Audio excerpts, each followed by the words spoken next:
Saimum series ৭ তিয়েন শানের ওপারে পর্ব ১। আব্দুল গফুরের বাড়ি থেকে তারা মাত্র কয়েকশো গজ এগিয়েছে। হেলিকপ্টারের কাছে পৌঁছতে এখনও অনেকটা পথ বাকি। হাসান তারিক আগে আগে চলছিল, পেছনে আবদুল্লায়েব। রাস্তার দুধারে আবদুল্লায়েবদের গমের ক্ষেত। বলিষ্ঠ সবুজ গমের গাছগুলো ২ ফুটের মতো লম্বা হয়ে উঠেছে। সামনে রাস্তার ডান পাশে একটা ঝোপ। উদ্দেশ্যহীন দৃষ্টিটা সামনে ছড়িয়ে পথ চলছিল হাসান তারিক। মনে মনে গুনগুন করে আল কোরআনের একটা আয়াত পাঠ করছিল। রব্বানা গফিরলানা জুনুবানা ওয়া ইসরাফানা ফি আমরিনা ওয়া সাব্বিত আকদামানা ওয়ানসুরনা আলাল কওমিল কাফিরিন। হঠাৎ হাসান তারিকের চোখে পড়ল কারো একটা মাথা যেন ঝোপের বাইরে এসেই আবার ঝোপের আড়ালে মিলিয়ে গেল। হাসান তারিকের সতর্ক স্নায়ুতন্ত্রী জুড়ে একটা উষ্ণ স্রোত বয়ে গেল। হঠাৎই মনটা তার তোলপাড় করে উঠল। চিন্তা দ্রুত হল, কে লুকালো অমন করে ঝোপের মধ্যে, কেন লুকালো? পেছন দিকে না ফিরেই হাসান তারিক জিজ্ঞেস করল, আবদুল্লায়েব, পাড়ায় তোমাদের কি কোনো শত্রু আছে? না, আবদুল্লায়েব জবাব দিল। তারপর উল্টো প্রশ্ন করল, কেন এ প্রশ্ন জিজ্ঞেস করছেন? আবদুল্লায়েবের কণ্ঠে বিস্ময়। হাসান তারিক কোনো জবাব দিল না আবদুল্লায়েবের প্রশ্নের। নানা চিন্তা তার মনে ঘুরপাক খাচ্ছিল। হঠাৎ তার মনে প্রশ্ন জাগল, জেনারেল বরিসরা কি চলে গেছে? বড় একটা শিকার তারা ধরেছে বটে, কিন্তু আর কি শিকার নেই? মধ্য এশিয়া মুসলিম সাধারণতন্ত্রের প্রধান কর্নেল কুতাইবাও কি লোভনীয় শিকার নয়? এই কথা চিন্তা করার সাথে সাথে হাসান তারিকের মনটা ছ্যাঁত করে উঠল। সেই সাথে পীড়া অনুভব করল মনে।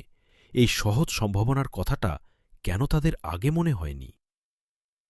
তখনও ঝোপটা ১০০ গজের মতো দূরে। নিশ্চিত না হয়ে আর এগুনো ঠিক মনে করল না হাসান তারিক। দাঁড়িয়ে পড়ল সে। বিস্মিত আবদুল্লায়েব পাশে এসে দাঁড়াল। হাসান তারিকের গম্ভীর মুখের দিকে তাকিয়ে প্রশ্ন করল, কিছু ঘটেছে তারিক ভাই? তার কণ্ঠে উদ্বেগ। আবদুল্লায়েবের প্রশ্নের প্রতি কোনো মনোযোগ না দিয়ে হাসান তারিক জিজ্ঞেস করল, কেউ বা কারা যেন এ ঝোপে লুকিয়ে আছে। তারা এ পাড়ার কেউ হতে পারে বলে কি তুমি মনে করো? একটু চিন্তা করল আবদুল্লায়েব, তারপর বলল, আমাকে দেখার পর কোনো উদ্দেশ্যে কেউ এই ঝোপে লুকাবে এমন কেউ এই পাড়ায় নেই। একটু দম নিয়ে সে বলল, এমন কিছু কি ঘটেছে তারিক ভাই? হ্যাঁ, সংক্ষিপ্ত জবাব দিল হাসান তারিক। তাহলে আমি দেখি বলে সামনের দিকে পা বাড়াতে চাইল আবদুল্লায়েব। হাত বাড়িয়ে তাকে বাধা দিল হাসান তারিক। বলল, কোনো ব্যাপারকেই ছোট করে দেখা ঠিক নয় আবদুল্লাহ। রিভলভারটা বের করে নাও, দেখো ওটা গুলি ভর্তি আছে কিনা।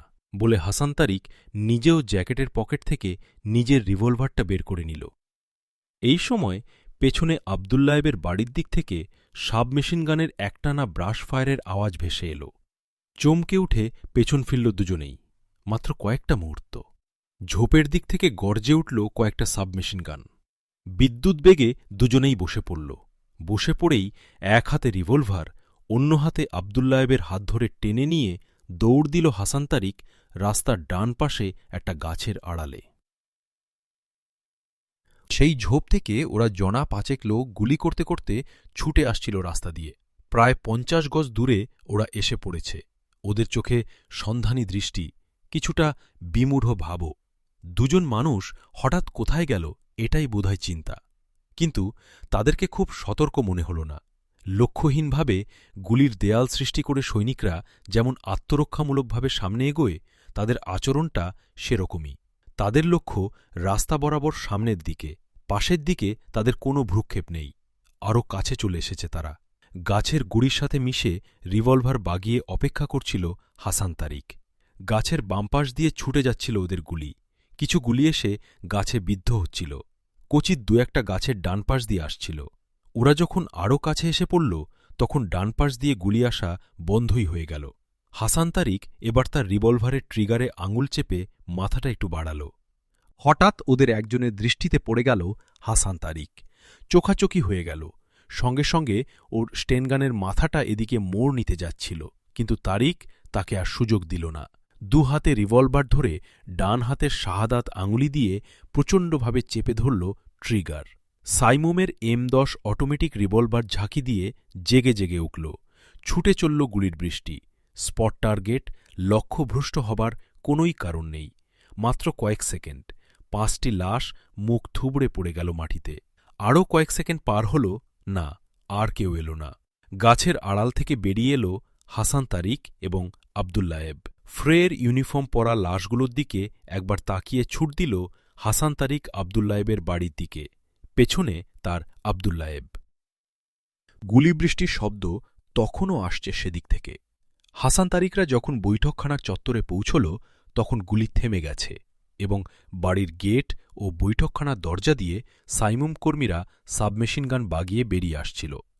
হাসান তারিক ওদের বলল, এদিক থেকে আর কোনো ভয় নেই, 5 জনকে শুইয়ে রেখে এসেছি। এখানে খবর কি, কিছু হয়নি তো? হাসান তারিকের কণ্ঠে উদ্বেগ। একজন সাইমুম কর্মী বলল, জনাব কুতায়বা ভালো আছেন কিন্তু। কিন্তু কি? প্রশ্ন করল হাসান তারিক।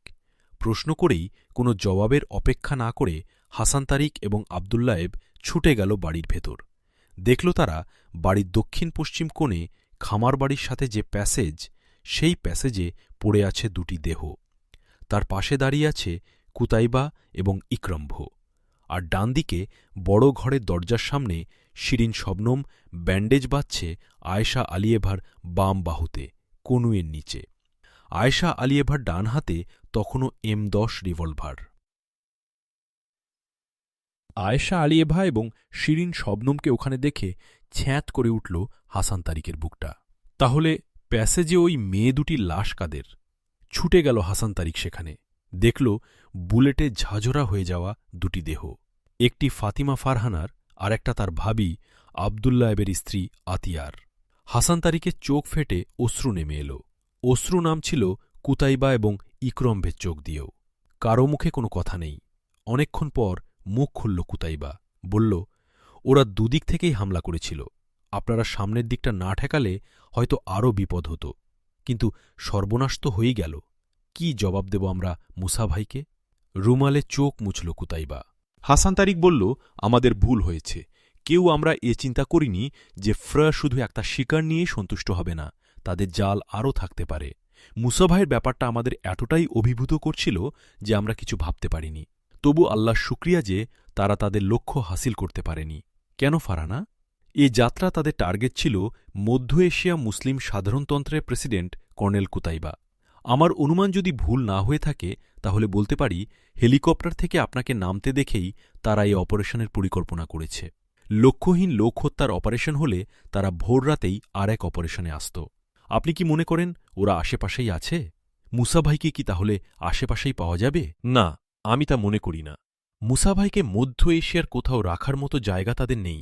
মনে হয় আশেপাশে তাদের কোনো সংঘবদ্ধ লোকও আর নেই। থাকলে এত বড় অপারেশনে তারা মাত্র 1 জন আসত না। হাসান তারিকের হাতে মারা পড়েছিল 5 জন কর্মী, আর এদিকে মারা পড়েছে ওরা 7 জন। ওদের লাশ খামার বাড়ির গোলাঘরের পাশে এবং প্যাসেজের মুখে দুপাশে ছড়িয়ে ছিটিয়ে আছে। ওরা এ পথেই বাড়িতে প্রবেশ করতে চেয়েছিল। কুতাইবা চুপ করে কি যেন ভাবছিল। এ সময় আবদুল্লায়েব বলল, তারিক ভাই, আয়েশা আপা আহত, ওদিকে। হাসান তারিক আবদুল্লায়েবের দিকে ঘুরে দাঁড়াল। তার কাঁধে হাত দিয়ে ধীর কণ্ঠে উচ্চারণ করল, কিন্তু আবদুল্লাহ, তোমার স্ত্রী, তোমার বোন আহত নয়, নিহত। না তারিক ভাই, ওরা নিহত নয়, ওরা শহীদ। বলতে বলতে আবদুল্লায়েবের চোখ দিয়ে অশ্রুর 2টি ধারা নেমে এল। সে তাড়াতাড়ি চোখ 2টি মুছে বলল, শহীদদের দাফনের ব্যবস্থা করতে হবে। তার আগে আব্বার কাছে একবার যাব, চলো। তার আগে আয়েশাকে একটু দেখে আসি। আয়েশা ফারহানার ঘরে চলে গিয়েছিল। হাসান তারিক সে ঘরের দরজায় গিয়ে ছোট্ট একটা কাশি দিল। সঙ্গে সঙ্গে সে ঘর থেকে শিরিন শবনম বেরিয়ে গেল। হাসান তারিক ঘরে ঢুকল। আয়েশা আলিয়েভা মাথা নিচু করে খাটের উপর বসেছিল। হাসান তারিক সামনে দাঁড়িয়ে জিজ্ঞেস করল, আঘাতটা কেমন? কেমন বোধ করছো এখন? আয়েশা কোনো জবাব দিল না। ফারহানা আপা চলে গেলেন বলে কান্নায় ভেঙে পড়ল। হাসান তারিক পাশে বসে তার মাথায় হাত বুলিয়ে বলল, আমাদের ধৈর্য ধরতে হবে আয়েশা। আল্লাহর পরিকল্পনা আমরা জানি না। খবর পেয়ে আমরা এলাম বিয়ে দিতে, কিন্তু দুজনই এখন আমাদের নাগালের বাইরে। ওড়নার কোণা দিয়ে চোখ মুছে আয়েশা বলল, তোমাদের বিদায় দিয়ে আমরা এ ঘরেই এসে বসেছিলাম। ফারহানা কাঁদছিল। আমি সান্ত্বনা দিলে ডুকরে কেঁদে উঠল। বলল, আমি সহ্য করতে পারছি না আয়েশা। ও কেমন আছে, কোথায় আছে? এ প্রশ্নের ছুরি যে আমার হৃদয়কে টুকরো টুকরো করে কাটছে অবিরাম। ফারহানার মনকে অন্যদিকে সরিয়ে নেবার জন্যই বোধহয় ওর ভাবি এই সময় বলল, চলো খামার বাড়ি থেকে ঘুরে আসি, আব্বার নাস্তার সময় হয়েছে, ছাগলের দুধ দুইয়ে আনতে হবে বলে ওর ভাবি ফারহানাকে টেনে নিয়ে বেরিয়ে গেল। ওরা বেরিয়ে গেলে আমি একটু গা এলিয়ে দিলাম বিছানায়, মাত্র কয়েকটা মুহূর্ত। হঠাৎ ওদিকে থেকে আয়েশা বলে একটা চিৎকার আমার কানে এলো। ফারহানার গলা। আমি সঙ্গে সঙ্গে উঠে বসলাম। ঠিক এ সময় একটা ব্রাশ ফায়ারের শব্দ কানে এলো। আমি আমার রিভলভারটা নিয়ে ছুটলাম ওদিকে। প্যাসেজটির মুখে যেতেই দেখলাম কয়েকজন গুলি করতে করতে বাড়ির ভেতরে ছুটে আসছে। আমি এখানে দেয়ালের কোণায় শুয়ে পড়ে রিভলভার থেকে ওদের দিকে গুলি করতে লাগলাম। হঠাৎ গুলিবৃষ্টির মুখোমুখি হয়ে ওরা থমকে দাঁড়াল, কিন্তু বৃষ্টির মতো গুলি আসতেই থাকল। একটা গুলি এসে আমার কনুইয়ের নিচে লাগল। গুলিটা বিদ্ধ হয়নি, বাহুর একটা অংশ ছিঁড়ে নিয়ে পিছলে গেছে। এ সময় বৈঠকখানার দিক থেকে ছুটে এলো ভাই কুতাইবা এবং সাইমুম কর্মীরা। হাসান তারিক বলল, কর্নেল কুতাইবা ওদের টার্গেট ছিল। আল্লাহ এক অপূরণীয় ক্ষতি থেকে মুসলিম মধ্য এশিয়াকে রক্ষা করেছেন। এ সময় আবদুল্লায়েব ঘরের সামনে এসে একটা কাশি দিল। আসছি আবদুল্লাহ বলে হাসান তারিক তাড়াতাড়ি উঠে দাঁড়াল এবং ঘর থেকে বেরিয়ে গেল। কুতাইবা, হাসান তারিক, আবদুল্লাহ সকলে অসুস্থ বৃদ্ধ আব্দুল গফুরের ঘরে প্রবেশ করল। ইকরম্ভ আগে থেকেই পিতার পাশে বসেছিল। পাশে দাঁড়িয়েছিল আবদুল্লায়েবের মা। এরা ঘরে ঢুকলে আবদুল্লায়েবের মা ঘরের এক পাশে সরে গেল। সবাই গিয়ে বৃদ্ধের কাছে তার বিছানার চারপাশে ঘিরে বসল। বৃদ্ধের চোখ দুটি বোজা, সবারই মুখ নিচু, কারো মুখে কোনো কথা নেই। আবদুল্লাহ ডাকল, আব্বা। ধীরে ধীরে বৃদ্ধ চোখ খুলল, চারদিকে একবার চাইল, তারপর চোখ দুটি স্থির করল কুতাইবার দিকে। কুতাইবার চোখ ছলছল করছে। বিমূঢ় একটা ভাব কিভাবে কথা তুলবে যেন ভেবে পাচ্ছে না। বৃদ্ধ তার দুর্বল হাত দিয়ে কুতাইবার একটা হাত তুলে নিয়ে বলল, আমি সব জানি, তোমরা যা বলবে। আহমদ মুসাকে ওরা নিয়ে গেছে। আমার বৌমা, আমার ফাতিমা চিরতরে হারিয়ে গেছে। বৃদ্ধের দু চোখ থেকে দু ফোঁটা অশ্রু নেমে এলো, কিন্তু গলা তার একটুও কাঁপল না। সে বলল, আমার আহমদ মুসা ফিরে আসবেই, আল্লাহ তার সহায়। আমার মা আর ফিরবে না, না ফিরুক। আয়েশা, শবনম এবং আরও অনেক মা আমি পেয়েছি।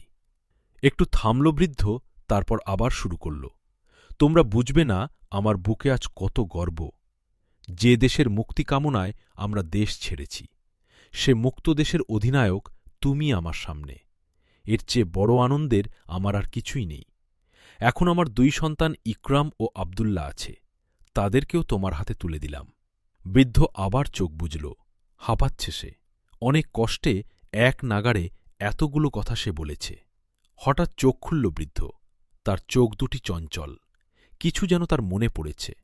সে আবদুল্লায়েবের দিকে চেয়ে বলল, বেটা, কাঠের বাক্সের তলায় দেখো, রেশমের খাপে একটা তলোয়ার আছে, ওটা বের করে আনো। আবদুল্লাহ পাশের ঘরে চলে গেল এবং কিছুক্ষণ পর রেশমের খাপে রাখা একটা দীর্ঘ তলোয়ার বের করে আনল। বৃদ্ধ তলোয়ারটি হাতে নিয়ে খাপ খুলে ফেলল। কুতাইবার দিকে চেয়ে বলল, আজ বহু বছর ধরে এই তলোয়ার আমরা সযত্নে সংরক্ষণ করছি। এ তলোয়ার সাথে জড়িয়ে আছে এক কাহিনী। যেদিন সন্ধ্যায় কমিউনিস্ট লাল ফৌজের হাতে বোখারার পতন ঘটে, তার পরদিন সকালে আমাদের মহল্লার রাস্তার পাশে একজন আহত সংজ্ঞাহীন সৈনিককে কুড়িয়ে পাওয়া যায়। তার কোমরে রেশমের খাপে ছিল অসাধারণ দীর্ঘ এক তলোয়ার। রাস্তায় দাঁড়িয়েছিল একটি ঘোড়া। আমরা বুঝেছিলাম ওই ঘোড়াই সেই আহত ও সংজ্ঞাহীন সৈনিককে বহন করে আনে। সম্ভবত এখানে এসে সৈনিকটি ঘোড়ার পিঠ থেকে পড়ে যায়। ঘোড়াও আর প্রভুকে ছেড়ে সামনে এগোয়নি। শুশ্রূষা করার পর সৈনিকটির জ্ঞান ফিরে আসে। জানতে পারা যায় তার নাম আমির আবদুল্লাহ। তিনি বোখারার সেনাধ্যক্ষ আমির আবদুল্লাহ এ পরিচয় পেয়ে সবাই বিস্মিত হয়ে যায়। সকালে আরও বিস্মিত হয়ে যায় ১০০ মাইল দূরে এই উজবেক পল্লীতে তার পৌঁছার কাহিনী শুনে। সেনাধ্যক্ষ আমির আবদুল্লাহ বলেছিল, আধুনিক অস্ত্রসজ্জিত বিশাল লাল ফৌজের আক্রমণ এবং বিশ্বাসঘাতকদের অন্তর্ঘাত তৎপরতায় নগরীর প্রতিরক্ষা দেয়াল যখন ধসে পড়ে, যখন নগরীর অধিকাংশ এলাকা ওদের হাতে চলে যায়, যখন আমরা বোখারার প্রাণকেন্দ্র মিরি আরব মাদ্রাসা ঘিরে শেষ রক্ষার জন্য লড়াই করছি, তখন একটা গুলি এসে আমার বুকের ডান অংশে বিদ্ধ হয়। তারপর কিছু মনে নেই আমার। আমরা তার জ্ঞান ফিরিয়ে এনেছিলাম, কিন্তু বহু চেষ্টা করেও বাঁচাতে পারিনি।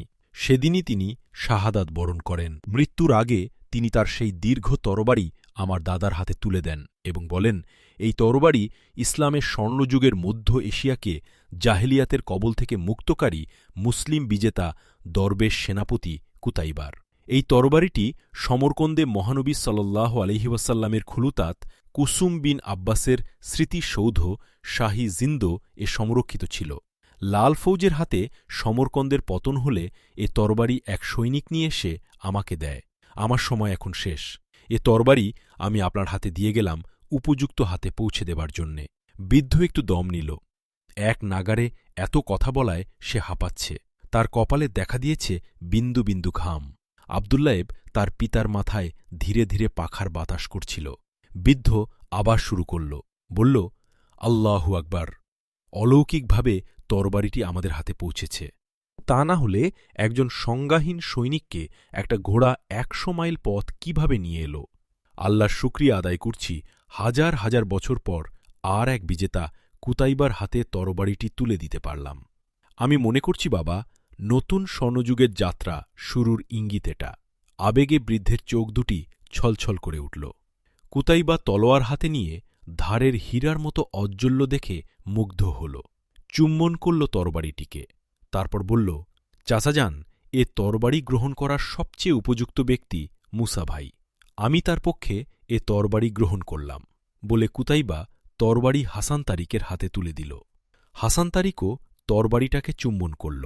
তারপর বলল, চাচাজান, আমার মনে হয় সেনাপতি কুতাইবার পর এ তরবারি আর ব্যবহার হয়নি। তা গিয়ে আশ্রয় নিয়েছিল শাহী জিন্দের শোকেসে। ঐক্য, সংহতি, শান্তি ও মুক্তির এ তরবারি কোষবদ্ধ হওয়ার পরই মুসলমানদের পতন সুজিত হয় এবং কমিউনিস্ট লাল ফৌজ সে পতন চূড়ান্ত করে। কমিউনিস্ট লাল ফৌজের পরাজয়ের মধ্য দিয়ে ইসলামের তরবারি আজ আবার কোষমুক্ত হল। ইনশাআল্লাহ কোষবদ্ধ হবে না এ তরবারি আর। কিন্তু তারেক ভাই, সেনাপতি কুতাইবার পর কি মধ্য এশিয়ায় কোষমুক্ত তরবারি ছিল না? জিজ্ঞেস করল আব্দুল্লায়েভ। হ্যাঁ, কোষমুক্ত তরবারি ছিল, কিন্তু সে তরবারি ছিল কোনো শাসকের কিংবা কোনো রাজা বাদশার স্বার্থে, বলল হাসান তারিক। ইসলামের তরবারি এবং একজন মুসলিম শাসকের তরবারির মধ্যে কি কোনো পার্থক্য আছে তারেক ভাই? পার্থক্য অনেক। একজন মুসলিম শাসকের তরবারি তার রাজ্যের স্বার্থে আরেকজন মুসলিম শাসকের বিরুদ্ধে ব্যবহার হতে পারে, যেমন অনেক হয়েছে। কিন্তু ইসলামের তরবারি শুধু আল্লাহর জন্যই ব্যবহৃত হয়। অন্যায়ের প্রতিরোধ, ন্যায়ের প্রতিষ্ঠা, মানুষ খোদাদের কবল থেকে মানুষের মুক্তি এবং মানুষ প্রভুদের রাজত্ব খতম করে আল্লাহর রাজত্ব প্রতিষ্ঠার জন্যই ইসলামের তরবারি ব্যবহার হয়। এজন্যই ইসলামের তরবারি শান্তির প্রতীক। অন্যদিকে কোনো মুসলিম শাসকের তরবারি আল্লাহর বান্দাদের উপর জুলুমের প্রতীক হতে পারে, যার বহু দৃষ্টান্ত পাওয়া যাবে ইতিহাসে। আব্দুল্লায়েভের মুখ উজ্জ্বল হয়ে উঠল, আর বৃদ্ধা আব্দুল গফুর যেন কথাগুলো মন্ত্রমুগ্ধের মতো গিলছে। ইক্রম্ভ ইতিমধ্যে বাইরে গিয়েছিল। সে ঘরে ঢুকে বলল, শহীদদের দাফন।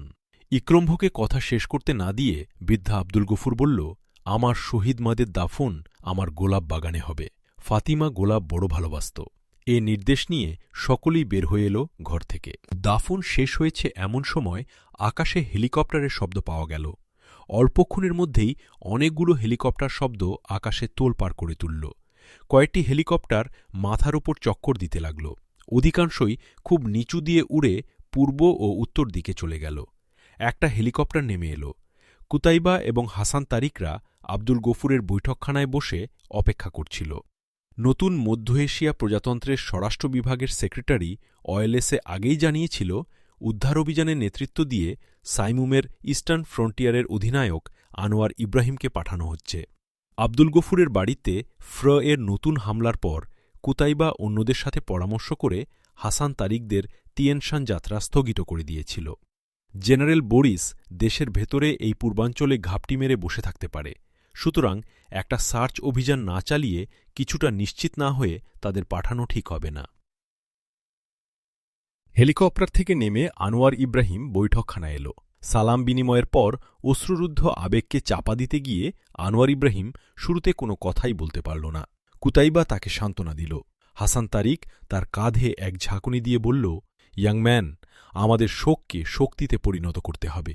এখন প্রতিটা মুহূর্ত আমাদের মূল্যবান। আনোয়ার ইব্রাহিম রুমাল দিয়ে চোখ মুছে বলল, ঠিক বলেছেন। তারপর সে কুতাইবার দিকে ফিরে বলল, জনাব, আপনার নির্দেশক্রমে গোটা মাউন্টেন হেলিকপ্টার বহরকে পামির সীমান্তে পাঠানো হয়েছে। সকল রাস্তার সকল পয়েন্টে গাড়ি ও সকল প্রকার যানবাহন সার্চের ব্যবস্থা করা হয়েছে। সকাল ৭টা থেকে এ আদেশ কার্যকরী হয়েছে। এ ব্যাপারে আমাদের সীমান্ত পর্যন্ত পামির সড়কে বিশেষ পাহারা ও সতর্কতা অবলম্বনের নির্দেশ দেয়া হয়েছে। স্থলবাহিনীর কতকগুলো ইউনিট পামির সড়কে টহল দিচ্ছে। পাহাড় জঙ্গলের সম্ভাব্য সকল স্থান চেক করার জন্য গোয়েন্দা বিভাগের বিমান ও স্থল ইউনিটকে কাজে লাগানো হয়েছে। সন্দেহজনক স্থানে প্যারাট্রুপারস নামানোর ব্যবস্থা করা হয়েছে। অল্পক্ষণের মধ্যেই একটা প্রাথমিক রিপোর্ট পাব আশা করছি। আনোয়ার ইব্রাহিমের কথা শেষ না হতেই তার ওয়্যারলেস কথা বলে উঠল। সে কান লাগিয়ে কল রিসিভ করল। শুনতে শুনতে তার মুখটা কেমন যেন অন্ধকার হয়ে উঠল। গোটা বৈঠকখানায় নীরবতা নেমে এসেছে। সবারই চোখে মুখে একটা উন্মুখ প্রশ্ন, সেই সাথে দুশ্চিন্তার একটা কালো ছায়াও। আনোয়ার ইব্রাহিম কল রিসিভ শেষ করল, একটু থামল, দম নিল সে, তারপর বলল, আমাদের পামির বায়োলজিক্যাল ইনস্টিটিউটস্থ ঘাঁটি আজ রাত থেকে বেলা 10টা পর্যন্ত ঘটনার যে সময়ওয়ারি তথ্য সংগ্রহ করেছে তা থেকে জানাল, মধ্য এশিয়া মুসলিম সাধারণতন্ত্রের পতাকাবাহী 3টি মাউন্টেন ফুড ক্যারিয়ার আজ ভোররাতে পামির অতিক্রম করেছে। অত্যন্ত দ্রুতগামী ক্যারিয়ারগুলো আজ ভোর 6টায় পামির বায়োলজিক্যাল ইনস্টিটিউট পয়েন্ট পার হয়ে গেছে। কোনো কোনো পয়েন্ট থেকে কেউ কেউ এ 3টি ক্যারিয়ারে রুশ সাধারণতন্ত্রের পতাকাও দেখেছে। থামল আনোয়ার ইব্রাহিম। সবাই চুপচাপ। সবাই যেন ভাবনার এক অতল গভীরে হারিয়ে গেছে। কথা বলল প্রথমে হাসান তারিক। বলল, এ ক্যারিয়ার বহর যে জেনারেল বরিসের, আমার মনে হয় এ ব্যাপারে কোনো সন্দেহের অবকাশ নেই। তাই মনে করো? বলল কুতাইবা। হ্যাঁ, নিশ্চিতভাবে আমি এটা মনে করি। একবার মুসলিম একবার রুশ পতাকা ব্যবহার থেকেই বোঝা যায় প্রয়োজন মতো সবার চোখকে ধুলা দেবার জন্যই এটা করা হয়েছে, এবং বর্তমান অবস্থায় এটা জেনারেল বরিস হওয়াই স্বাভাবিক। একটু থেমে হাসান তারিক আবার বলল, এটা আমরা সকলেই জানি। জেনারেল বরিস ছাড়া পক্ষের আর কেউ এ পথে গাড়ি ঘোড়া নিয়ে সংঘবদ্ধভাবে পালায়নি। একটু ভেবে কুতাইবা বলল, ঠিকই বলেছেন আপনি। জেনারেল বরিস প্রথমে হেলিকপ্টার নিয়ে পালায়, কিন্তু পরে সে বক্স শহরে হেলিকপ্টার ছেড়ে দিয়ে গোটা 5 মাউন্টেন ফুড ক্যারিয়ার নিয়ে নেয়। তারই 3টি হয়তো সে নিয়ে গেছে। কিন্তু একটা জিনিস, সকালের আক্রমণ পরিকল্পনায় সে ছিল কিনা? আমার মনে হয় না। আমি যেটা মনে করছি সেটা হল, ধড়িবাজ ক্রুর বরিস ধরেই নিয়েছিল এখানে বড় ধরনের আরও শিকার পাওয়া যেতে পারে। এই শিকার পাওয়ার আশায় কিংবা একটা পশ্চাৎ বাহিনী হিসেবেই এই গ্রুপকে সে পেছনে রেখে গিয়েছিল। তাহলে আমার মনে হয় আশেপাশে কোথাও জেনারেল বরিসের অবশিষ্ট 2টো মাউন্টেন ক্যারিয়ার আমরা পাব। আনোয়ার ইব্রাহিম এ সময় তার ওয়্যারলেসে একটা কল রিসিভ করছিল। কুতাইবার কথা শেষ হতেই সে বলল, অবশিষ্ট 2টো মাউন্টেন ক্যারিয়ারের সন্ধান পাওয়া গেছে। আমাদের একটা সার্চ পার্টি এখানে পামির সড়কের পাশেও 2টো খুঁজে পেয়েছে। তাহলে আমরা কি এখন নিশ্চিত হতে পারি জেনারেল বরিস আমাদের সীমান্ত অতিক্রম করেছে? বলল কুতাইবা। ভোর 6টায় যদি তাদের পামির বায়োলজিক্যাল ইনস্টিটিউট পয়েন্টে দেখা গিয়ে থাকে, তাহলে তারা এখন সীমান্ত অতিক্রম না করলেও নিরাপদ অবস্থানে পৌঁছে গেছে। হাসান তারিক কথা শেষ করল। কেউ কোনো কথা বলল না। সবাই চুপচাপ। কিছুক্ষণ পর মুখ খুলল আবদুল্লায়েব। বলল, এবার আমাদের স্থগিত যাত্রা শুরু হতে পারে। কুতাইবা প্রশ্নবোধকভাবে মুখ তুলল হাসান তারিকের দিকে। হাসান তারিক বলল, আমাদের সময় নষ্ট করা উচিত নয়। তাহলে হেলিকপ্টার আপনাদেরকে আমাদের সীমান্ত পর্যন্ত পৌঁছে দিক। এতে আমরা শত্রুর চোখে পড়া এবং শত্রুর সাবধান হয়ে যাবার সম্ভাবনা থেকে রক্ষা পাবও না, বলল হাসান তারিক। তাহলে হেলিকপ্টার আমাদেরকে পামির বায়োলজিক্যাল ইনস্টিটিউট পর্যন্ত পৌঁছে দেবে। তারপর আইস ক্যারিয়ারে করে যতটুকু যাওয়া যায় গিয়ে আমরা ঘোড়া নিয়ে সামনে এগুব। তাই হোক। আল্লাহ আমাদের সহায় হন। বলল কুতাইবা। তার শেষের কথাগুলো খুব ভারী শোনাল।